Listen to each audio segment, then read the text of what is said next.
الحمدللہ رب العالمین والصلاة والسلام علی سید الانبیاء والمرسلین وعلی آلہ واصحابہ اجمعین۔ سلسلہ معلومات اسلام کی معزز سامعین، حضرت سیدنا عثمان رضی اللہ تعالیٰ عنہ میں ان گنت اوصاف، وصف اور خوبیاں تھیں۔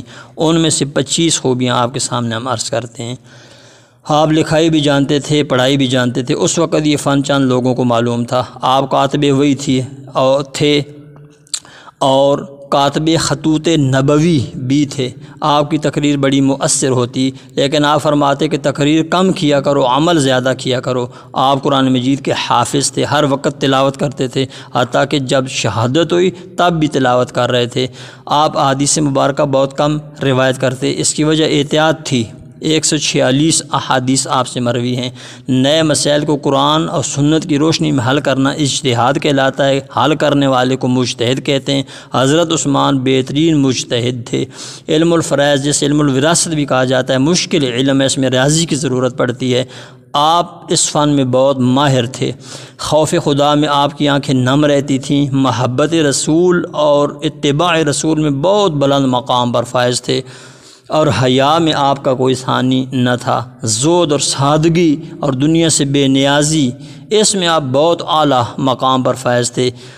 ایثار فیاضی میں ضرب المثل کے طور پر مشہور تھے۔ جود و سخا میں بہت اعلیٰ مقام رکھتے تھے۔ صبر و تحمل کا یہ حال تھا کہ شہادت قبول کر لی، لیکن عقیدت مندوں سے فرمایا، آج میرا سب سے بڑا عقیدت مند وہ ہے جو مجھے شہید کرنے والوں سے نہ لڑے۔